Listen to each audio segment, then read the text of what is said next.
We all want to be happy, right? I mean, that's the ultimate goal. But have you ever stopped to wonder what happiness actually does to your brain? Welcome to the ninth explainer in the Psychology of Happiness series, titled Psychological Effects of Happiness. In this session, we're going to systematically break down how subjective well-being is way more than just a fleeting feeling. It is actually an active driving engine for human flourishing. We are going to look closely at the deep psychological mechanics of what joy, contentment, and satisfaction literally do to our minds, our bodies, and our daily lives. So here is our roadmap for today's explainer. We'll be exploring the ripple effect of happiness across 6 key areas. We'll start with Section 1, what happiness actually means, then move into 2, building a better brain, 3, bouncing back from adversity, 4, the social and work impact, 5, finding meaning in spirit, and finally 6, the need for balance. Okay, let's dive right into Section 1, what happiness actually means. To truly grasp the psychological effects of happiness, we first need to define what we're actually talking about. When scholars like Ed Diner measure happiness, they use this comprehensive concept called subjective well-being. And you can think of this not as the quick rush of, say, eating your favorite meal or watching a great movie, but rather as a deep, overarching audit of your entire life. It combines your daily emotional weather, your moment-to-moment emotional responses, with a long-term rational judgment of how your career, your relationships, and your personal goals are actually panning out. So it's this robust combination of how you happen to feel on a random Tuesday morning and how you actively evaluate your life's overall trajectory. Now, what I find absolutely fascinating here is the distinction made by psychologist Carol Riff.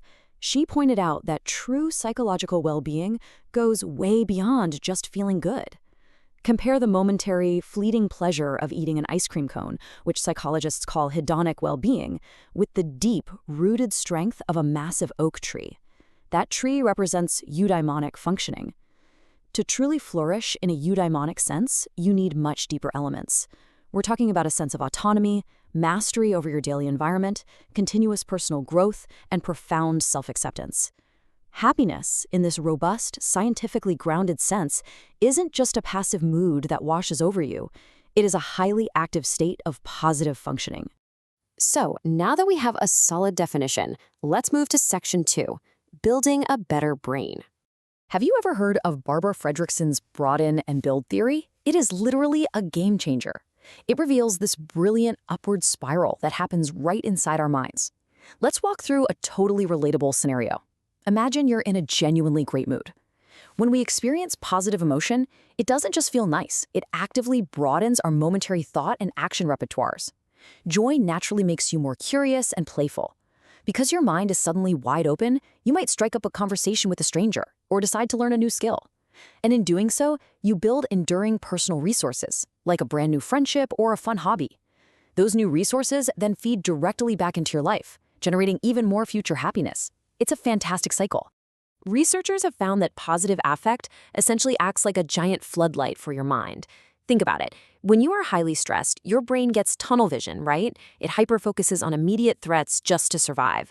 But when you're happy, your cognitive flexibility absolutely skyrockets. You start seeing wild possibilities everywhere. Positive emotion literally broadens your attention and enhances your ability to make unusual associations. Your brain doesn't just stare at the problem directly in front of it, it generates creative alternatives and approaches complex puzzles with an open, resilient mindset. This is an incredible superpower to cultivate, whether you're trying to pass a brutal exam or brainstorming innovative ideas in a corporate boardroom. But let's be real, what happens when things go wrong? That brings us to Section 3, bouncing back from adversity. Happiness isn't some magical force field that stops bad things from happening to you. Instead, as researchers Michelle Tugade and Barbara Fredrickson discovered, it is a vital tool for recovery. Highly resilient people actively use positive emotions to bounce back from devastating negative experiences. In fact, their research shows that these positive emotions physically help calm the nervous system down. Experiencing a moment of positivity after a crisis actively speeds up your cardiovascular recovery, bringing a racing heart and soaring blood pressure right back down to baseline. So being happy doesn't mean you avoid life's brutal storms, but it absolutely means you have the biological and psychological resources to navigate them successfully. Fredrickson calls this incredible mechanism the undoing effect. Think about a time you shared a quick, genuinely funny joke with a colleague right after delivering a terrifyingly stressful presentation. That spontaneous burst of humor literally flushes the stress hormones right out of your system. When we experience fear or anxiety, our bodies go into intense physiological arousal. But emotions like gratitude, calmness, or humor step in to physically undo those after effects. Happiness acts as a real-time biological buffer, actively protecting both your mind and your body from the long-term damaging impacts of chronic tension and stress. We've seen what happiness does to the individual mind and body. Now, in Section 4, let's look at how this inner resilience ripples outward into the world around us. Extensive research by leading psychologists reveals that very happy people act as the glue in our society. Because they aren't bogged down by chronic self-centered distress or endless anxiety, they actually have the psychological bandwidth to look outward. They are remarkably more sociable, more cooperative, and they exhibit a massive increase in altruism and generosity. When people are in positive emotional states, they are simply much more likely to help others because they feel safe, connected, and resourceful. And this beautiful pro-social behavior creates a mutually reinforcing cycle of kindness, which leads to much stronger friendships, stronger marriages, and a way more cohesive community overall. Now listen closely, because this is one of the most crucial takeaways of this entire explainer. We usually have this completely backward. We think that once we finally achieve success, once we get that promotion or hit that big salary goal, then we will finally be happy. But the data shows it is actually the other way around. Happiness is the engine. It functions as an active psychological resource that drives productivity, teamwork, leadership, and ultimately income. Positive affect promotes successful outcomes rather than merely resulting from them. A happy, flexible mind naturally creates a supportive climate for innovation and collaboration, making happiness a foundational prerequisite for massive career and organizational success. Zooming out even further, Section 5 tackles the absolute deepest questions of the human experience: meaning, virtue, and spirit. Martin Seligman's famous model of human flourishing insists that mere smiles and positive emotions just aren't enough for a good life. You need meaning. Meaning involves tethering your day-to-day life to something much larger than yourself. This could be raising a family, volunteering in your local community, or dedicating yourself to a craft you care deeply about. Psychologically, this profound sense of meaning acts as an anchor. It protects the mind against sudden feelings of emptiness or existential despair, ensuring that your baseline level of happiness remains incredibly stable and profoundly deeply rooted, even when the superficial pleasures of life inevitably fade away. What's really cool is how perfectly this Western psychological framework maps onto ancient Indian and yogic philosophies regarding well-being. While modern Western science talks about subjective well-being, Eastern traditions speak of sukha for ease and ananda for deep bliss. But the true keystone here is the principle of santosha, or deep, disciplined contentment. This yogic concept complements modern psychology perfectly.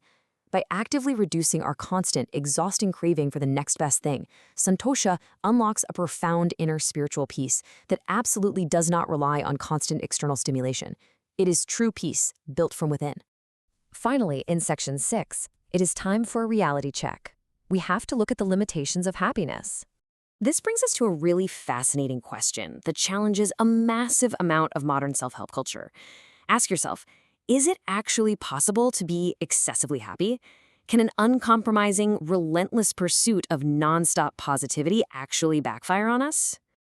Well, the scientific literature raises a massive red flag against what we commonly call toxic positivity. A relentless demand to always be happy is essentially a psychological trap. Constant positivity is neither possible nor desirable because, frankly, negative emotions have immense evolutionary value. Fear keeps you out of physical danger. Sadness helps you process deep grief and loss. Guilt acts as an essential moral compass. Furthermore, forcing a bright smile to mask real-world trauma, poverty, or systemic social injustice is deeply damaging. Believing that you must always be perfectly happy creates this crushing, artificial pressure that ironically leads to intense dissatisfaction. So the ultimate goal of understanding human psychology isn't to chase a permanent artificial high. True human flourishing is all about emotional agility. It's about seamlessly integrating moments of profound joy with a realistic, mature acceptance of life's pain and complexities. It is a state of emotional wisdom that values resilience, deep meaning, and ethical living way over the impossible standard of permanent positivity. You simply don't have to be happy every second of the day to live a beautiful, flourishing life. So as you go about your day, I want to leave you with this thought. Are you just chasing the next fleeting moment of pleasure, or are you actively building the deep, meaningful resilience required to truly flourish? If you found this explainer on the psychological effects of happiness valuable, please take a moment to like, comment, share, and subscribe to this channel. Thank you so much for learning with us today, and we'll see you in the next explainer.